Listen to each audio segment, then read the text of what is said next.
10 haunted celebrity mansions from Golden Age Hollywood tried to hide. Behind gates worth millions. Behind chandeliers, infinity pools, and red carpet dreams. Something is still screaming. Hollywood sold these mansions as symbols of success. But what they never advertised are the voices in empty rooms, the cold spots with no explanation, and the spirits that refused to leave when the fame faded. Tonight, we're not touring luxury homes. We're stepping inside places where money couldn't buy peace, and celebrity couldn't escape death. Character 1. 1050 Cielo Drive, the night that never let go. Every house has a heartbeat. Most stop when the people leave. This one didn't. In the hills above Los Angeles, 1050 Cielo Drive once looked like a promise. White walls, warm light, a quiet escape from the noise of fame. To Sharon Tate, it wasn't a mansion, it was a beginning. A place where she imagined holding her child, slowing down, becoming something more than a name on a movie poster. On August 9, 1969, that future was erased in a single night. The violence was sudden, intimate, personal. It didn't just end lives, it interrupted them. Conversations mid-sentence. Dreams mid-breath. A mother who never became one. People say trauma leaves marks on the human mind. But some believe it leaves marks on places too. After the murders, the house felt different. Not empty, aware. The first to notice were the men paid to protect it. Security guards who had no reason to imagine things. They reported silence that felt aggressive. Rooms that felt colder than they should. Sounds that didn't belong, crying that faded when followed, whispers that seemed to come from the walls themselves. And then there were moments no one could explain. A woman seen standing at the window late at night. Pregnant. Still watching. She never spoke. She never moved toward anyone. Witnesses said her expression wasn't fear anymore. It was confusion. As if she didn't understand why the night never ended. Caretakers quit without warning. Visitors refused to stay after sunset. One guard admitted he felt ashamed being afraid of a house, until he realized it wasn't the house he feared. It was the memory. In time, the owners tried to erase it. The mansion was torn down. The address changed. A new home rose in its place, modern and clean, as if architecture alone could rewrite history. But the land didn't accept the lie. New residents felt watched. Cold air gathered in places with no vents. Sounds followed familiar paths, from the bedrooms to the living room, the same paths traced decades earlier by terror. A housekeeper once said, "They removed the walls, but they couldn't remove the moment." And maybe that's the truth. 1050 Cielo Drive isn't haunted by anger. It's haunted by interruption. By a life that stopped without closure. By love that didn't get a chance to finish its sentence. Some tragedies don't scream forever. They whisper. And they wait for someone to listen. Fame can protect image, but not innocence. Time can rebuild walls, but not unfinished lives. Some places don't need ghosts to be haunted. They only need memory. Character 2. The LaBianca House. The crime that had no audience. Not every tragedy is meant to be seen. Some happen in silence. On Waverly Drive, there was no fame. No cameras. No red carpet. Just a husband and wife ending an ordinary night. Leno and Rosemary LaBianca were not symbols of Hollywood. They were symbols of routine. Dinner conversations, familiar rooms, the quiet comfort of knowing where everything belongs. Their home was not meant to become history. But history broke in anyway. The night they were killed, the violence didn't roar. It whispered. It moved room to room with purpose, leaving behind words carved into walls, not to be read, but to be remembered. When morning came, the house was still standing. The furniture was still there. The silence felt wrong. Unlike other infamous locations, this house was never erased. It remained. And that's when the second story began. New owners moved in, believing time had done its work. But the house behaved like a place that didn't understand time at all. Cold air drifted through rooms with no pattern, no source, following the same paths the killers once walked. People described it as being brushed by something invisible and frozen, as if the past kept passing through them. At night, shadows appeared where light should have been enough. Not figures with faces, just presence. Watching. Waiting. Peripheral but persistent. The house didn't scare people immediately. It unsettled them slowly. Residents heard footsteps upstairs when no one was home. Whispered conversations that stopped the moment someone entered the room. One family noticed their dog refused to cross into the living room, staring at the corner where Leno died, growling softly as if warning something unseen to stay back. Then came the smells. Blood. Metallic. Sudden. Followed by something sweeter. Heavier. The kind of smell that makes your stomach tighten before your mind catches up.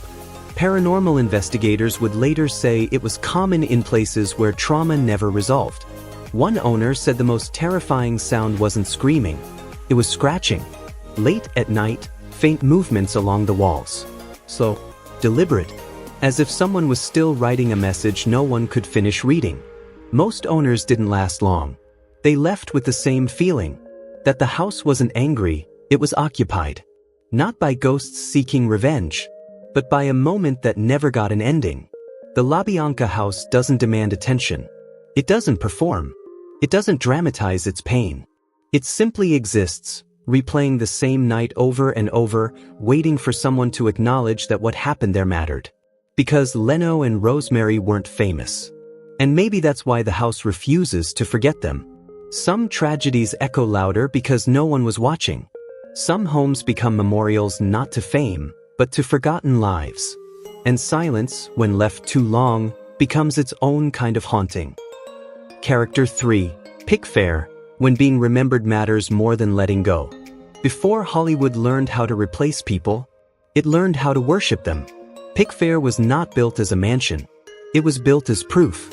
Proof that Mary Pickford and Douglas Fairbanks were untouchable. Eternal. Their home became the center of a young industry still pretending that happiness could last forever. Every room echoed with laughter. Every staircase knew applause. Pickfair wasn't where fame lived. It was where fame rested. But the world kept moving. Douglas Fairbanks left first. Then the parties stopped. And in 1979, Mary Pickford, America's sweetheart, died quietly inside the home that once defined her worth. After that, Pickfair changed. New owners expected history. What they felt instead was resistance. Footsteps crossed empty rooms. Doors opened, then closed, as if correcting something. Staff described seeing a woman in white on the staircase. Not threatening, not angry, simply watching. Always calm. Always present. Especially when changes were being made. It wasn't rage. It was protest. Pickfair wasn't just a house to Mary Pickford. It was her anchor in a world that eventually stopped calling her name. When the spotlight faded, Pickfair stayed loyal. And when others tried to reshape it, something inside seemed to object. At night, staff heard music from another era. Soft laughter. Glasses clinking. The sound of a party that refused to admit it was over. When they checked, the rooms were empty, but the air still smelled faintly of roses. Her roses. When the decision was made to demolish much of Pickfair, it wasn't framed as fear. It was framed as necessity. Termites. Renovation. Progress. But even after the walls fell, the presence didn't. Visitors to the rebuilt estate reported cold spots with no explanation. Reflections that lingered too long. A woman in white appearing briefly in mirrors, then vanishing, as if checking whether she was still welcome. Paranormal researchers believe Pickfair isn't haunted by grief. It's haunted by identity. By a woman who gave everything to an industry that moved on without looking back. By someone who didn't want to trap the living, only to remind them she was once loved. Pickfair teaches a quiet lesson Hollywood rarely does. That fame ends. Applause fades. But the need to be remembered can outlast everything. We don't cling to places because we fear death. We cling because they remember us the way we wish the world still would. Character 4. The Houdini Estate, the man who escaped everything except himself. Harry Houdini made a career proving one thing to the world. Nothing could hold him. Chains broke. Locks failed. Coffins opened. Water tanks released him back into air and applause. Houdini didn't just perform escapes. He built an identity around control. around mastery, around the belief that no prison, physical or spiritual, could keep him. In 1919, he bought a secluded estate in Laurel Canyon. Not as a home, but as a workshop. A private world of hidden rooms, secret passages, and a deep water tank where he rehearsed death again and again, always certain he'd return. But death doesn't care about rehearsal. Houdini died in 1926, not from chains or locks, but from his own body failing him. No grand finale. No dramatic escape. Just an ending he couldn't outthink. And according to many, he never truly left the place where he felt most in control. After his death, his widow Bess did something no one expected. Every Halloween, for 10 years, she held a seance inside the estate. Not for spectacle, but for hope. They had a secret code, a phrase Houdini promised he would deliver if he ever found a way back. The message never came. But something else may have. Owners who followed reported strange disturbances that felt deliberate. Doors unlocking themselves. Objects vanishing and reappearing in different rooms. Faucets turning on in empty spaces. As if someone was demonstrating, not haunting. Paranormal investigators noticed something unsettling. The activity wasn't chaotic. It was intentional, like a mind still testing limits. During a seance in 2013, recording equipment captured a faint voice. "Bess, I'm waiting." A sentence suspended between worlds. Caretakers say the activity intensifies around Halloween, the anniversary of Houdini's death. Some have claimed to see a man in early 20th century formal wear standing near the pool, watching silently, never interacting, never acknowledging anyone who sees him. Not trapped. Observing. Researchers believe the Houdini estate isn't haunted by regret, but by unfinished proof.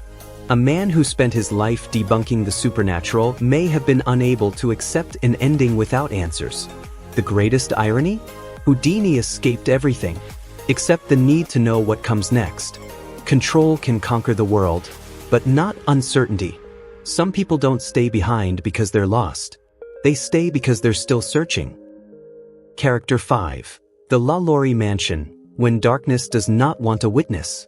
Some places are haunted because tragedy happened there. Others are haunted because cruelty never left. The LaLaurie Mansion in New Orleans is not famous because of ghosts. It's famous because of what humans did when no one was supposed to see. Built in 1832, the mansion belonged to Delphine LaLaurie, a woman admired by society, celebrated for elegance, charity, and refinement. Behind closed doors, she hid something far more enduring than beauty. When a fire broke out in 1834, firefighters forced their way into a locked attic. What they found ended Delphine LaLaurie's life as she knew it, not by death, but by exposure. Enslaved people chained, mutilated, experimented on. Bodies altered beyond recognition. Survivors begging not for rescue, but for release. The house never forgot that moment. Nearly 2 centuries later, actor Nicolas Cage bought the mansion. He was no stranger to haunted properties. He collected them, studied them, almost challenged them. For Cage, the LaLaurie Mansion wasn't a warning, it was an invitation. And then he left. Quietly, quickly, without explanation. Neighbors noticed he barely slept there. Renovation crews reported tools moving overnight. Workers felt hands on their shoulders when no one stood behind them. Chains rattled inside walls that had long been sealed. Screams echoed from empty rooms. Not dramatic, not cinematic, but desperate. The kind of scream that isn't asking to be heard. Investigators believe the activity in the LaLaurie Mansion is different. Not residual. Not repetitive. It observes. It resists. Phantom smells fill the halls. Smoke, rot, something metallic and alive. People wake gasping for air, convinced they are burning, suffocating, trapped. Some report seeing full-bodied apparitions of injured figures who vanish the moment help is offered. As if the house doesn't want saving. The most disturbing theory isn't that the spirits are angry. It's that they're trapped in a place where suffering was normalized, and the building absorbed it. Nicolas Cage never spoke publicly about why he left. But locals say even he understood something essential. There are places you don't conquer. You survive them, or you don't. Today, the mansion remains privately owned. Tourists stand outside, nauseous, uneasy, unable to explain why they feel dread before even stepping inside. Paranormal teams record voices whispering in French. Please. Warnings. Not calling the living in, but pushing them away. Curiosity can open doors wisdom keeps closed. Some histories don't want to be revisited, only remembered. And some darkness isn't meant to be explored, only acknowledged. Character 6. The Ozzie and Harriet House, the family that never stopped performing. For millions of Americans, this house meant safety. Every week, the Nelson family welcomed the world into their living room. Smiles were practiced. Problems were solved in 30 minutes. Love was always gentle. Conflict never lasted. The adventures of Ozzie and Harriet wasn't just a show, it was a promise. That family existed here. At least, the version everyone was allowed to see. Behind the cameras, life continued. Aging replaced applause. Silence followed laughter.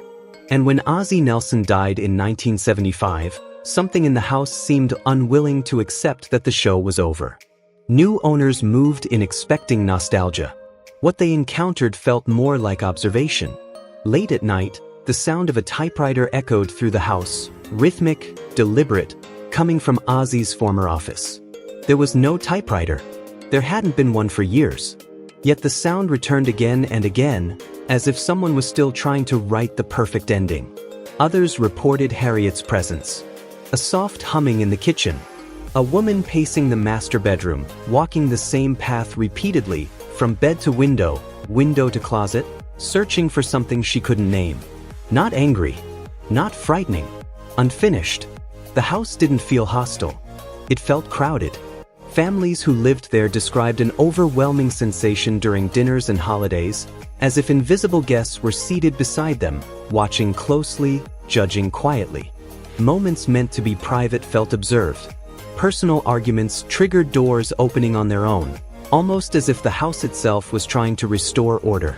Paranormal investigators documented sudden temperature drops and mist forming in rooms tied to the family's daily routines. Not dramatic manifestations, subtle ones. Persistent ones. Like habits that refuse to break. This wasn't a haunting born from violence or tragedy. It was born from expectation. A family that built its identity on being perfect. On never letting cracks show. On always staying on. Even after death, that performance seemed impossible to abandon. One former resident said it best. It felt like we were the guests. And they were still living there. Perfection leaves no room to rest. And roles we play too long can follow us beyond the stage. Sometimes, the hardest thing to let go of is the version of ourselves everyone loved. Character 7. The George Reeves House, the man who couldn't escape his own shadow. To the world, George Reeves was invincible. He was Superman, the man who couldn't be hurt, couldn't fall, couldn't die. Children trusted him. Parents admired him. And every week, he stepped into living rooms across America as something more than an actor. He became a symbol. But symbols don't get to be human for long. On June 16, 1959, George Reeves was found dead in his Benedict Canyon home, a gunshot wound to the head. The official ruling was suicide. Many never believed it. The evidence didn't settle. The questions never stopped. And neither did he. The house remembers the exact place where his body was found. Even decades later, residents describe a cold spot at the foot of the stairs, colder than the rest of the home, untouched by heat or sunlight. People pause there without knowing why. Their bodies react before their minds do. At night, mirrors tell a different story. Tenants reported seeing a tall man in a Superman costume, not standing in the room, but in the reflection. When they turned around, no one was there. When they looked back, he was gone, always just out of reach. Footsteps echoed upstairs when no one was home. Heavy, masculine, purposeful. Some nights, a single gunshot sound cracked through the house, loud enough to wake everyone, but nothing was disturbed. The bedroom was the worst. Guests refused to sleep there. Those who did woke feeling the weight of someone sitting on the edge of the bed. Some claimed to see a man in a smoking jacket standing silently nearby, watching with tired eyes, not threatening, not angry. Confused. Cleaning crews reported something even more disturbing. Faint blood stains appearing on the carpet, exactly where Reeves died. Scrubbed away. Gone. Then returning days later. As if the moment was trying to correct the story. Paranormal investigators recorded whispers in the room. One phrase appeared again and again. This isn't what happened. Whether Reeves was murdered or not, the house seems bound to a truth that never made it into the official record. A man remembered for being indestructible, trapped in the place where he proved he wasn't. When the world refuses to see your pain, it doesn't disappear. It waits. And sometimes, it echoes until someone listens. Character 8, Marilyn Monroe's Brentwood home, the loneliest woman in the most famous body. Everyone knew her face. Almost no one knew her. The house in Brentwood wasn't a mansion. It didn't sit behind towering gates or stretch across acres of land. It was modest, quiet, hidden. And for Marilyn Monroe, it was supposed to be something radical. It was hers. After years of studios controlling her image, her contracts, even her voice, Marilyn bought this house just months before her death. The first home she ever truly owned. A place where she believed she could finally be a person, not a fantasy. On August 5, 1962, she died there. The world called it a probable suicide. The headlines moved on. The theories multiplied. But something about the house refused to accept how clean the ending seemed. Owners who came after Marilyn described an emotional weight that settled over them the moment they stepped inside. Not fear. Sadness. Sudden waves of grief that didn't belong to them, arriving without warning, then lifting as soon as they left the property. Her bedroom was the center of it. People reported mirrors behaving strangely. Reflections appearing where no one stood. A pale blonde woman in a white robe, visible only for a second, then gone. Housekeepers said they felt watched, not threatened, but noticed. As if someone still wanted to be seen. At exactly 3 a.m., lights turned on by themselves. Radios crackled to life. Electronics failed. This happened so often that some residents began unplugging everything before bed, as if negotiating with something unseen. And then there were the scents. Chanel No. 5. So familiar. Impossible. Sometimes followed by the medicinal smell of chloral hydrate, a reminder of her final hours. These scents appeared in empty rooms, lingered briefly, then vanished, leaving behind silence and an ache people couldn't explain. Guests who slept in the bedroom often woke to the sensation of someone sitting nearby. Some claimed to see a woman at the vanity, brushing her hair slowly, methodically, performing the same ritual she did every night while alive. Psychics believe Marilyn didn't stay because she was lost. She stayed because she was never finished. Never finished being understood. Never finished becoming safe. Never finished separating who she was from what the world demanded she be. Her presence seems strongest during renovations or changes, as if she's curious, cautious, watching to see whether her one true home will be taken from her again. Marilyn Monroe was adored by millions. But the house remembers a woman who was alone. Being seen isn't the same as being known. And sometimes, the most beautiful people leave behind. The quietest, loneliest echoes. Character 9. Falcon Lair, when being desired becomes a prison. Rudolph Valentino was never alone. Even when no one was there. In the 1920s, he wasn't just a movie star, he was an obsession. Women fainted at his premieres. Men envied him. The world didn't admire Valentino, it desired him. And at the peak of that devotion, he bought a mansion in Benedict Canyon and named it Falcon Lair. A symbol of triumph. A place meant to crown his success. He lived there for barely a year. At just 31 years old, Valentino died suddenly, at the height of his fame. The grief was global. Riots broke out at his funeral. People mourned a man they believed belonged to them. And perhaps, he never fully left. Staff and later owners described sightings of a dark-haired man in 1920s attire standing at the top of the staircase or near the bedroom that once belonged to Valentino. He never approached, never spoke. He simply watched, calm, composed as if ensuring everything remained in place. But Valentino was not alone in death. His beloved Doberman followed him. Visitors reported the sound of claws clicking across hardwood floors, the sensation of a dog brushing past their legs, even a cold nose touching their hand. Always gentle. Always familiar. Love, it seems, doesn't always understand endings. At night, Falcon Lair fills with echoes of another era. Tango music drifts through empty rooms. Laughter follows. Glasses clink. Staff working late describe what feels like a party happening just out of sight, glamorous, intimate, frozen in time. Women, especially, report the strongest experiences. A presence standing close behind them. A faint cologne from the 1920s. The sensation of a soft touch on the cheek or hand, not threatening but intimate. As if Valentino is still playing his role. The original mansion was mostly demolished in the 1950s. But the activity didn't stop.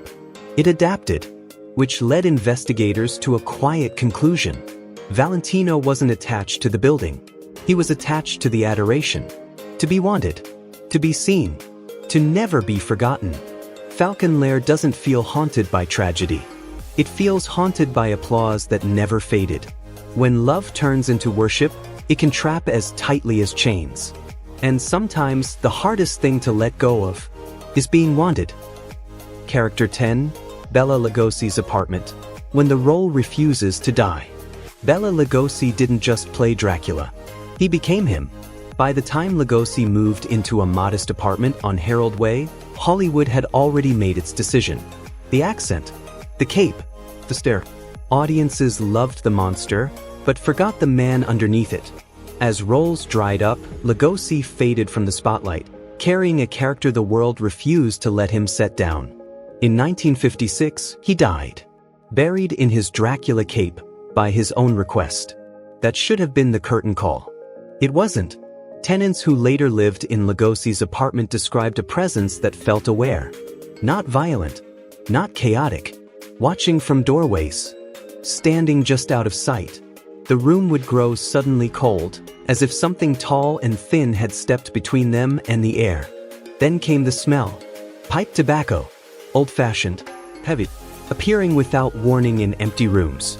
A scent that lingered like memory, not smoke. At night, residents woke with the unmistakable feeling of being observed. Some reported seeing a caped silhouette in their peripheral vision, always gone when looked at directly. Others heard a voice behind them, low and deliberate, whispering the same words again and again. I am Dracula. Not shouted, not threatening, practiced, as if rehearsed over decades. Lights flickered, televisions turned on to static, batteries drained instantly. One tenant said the apartment felt less like a haunted space and more like a routine still being performed. Lines repeated, habits maintained, a role never dismissed. Management downplayed the stories. But few tenants stayed long. Most broke their leases quietly, reluctant to explain why. Paranormal researchers believe Lugosi didn't remain because of fear or anger. He remained because he forgot who he was without the role. When the world only sees the mask, sometimes the mask is all that's left. If you live too long inside a character, you may never fully come back out. And applause, once mistaken for identity, can echo long after the stage goes dark. You've seen the fame. You felt the tragedy. But we're not done. There are more houses, more lives, and more stories Hollywood never wanted remembered. Subscribe now, and stay with us as we step deeper into the darkness.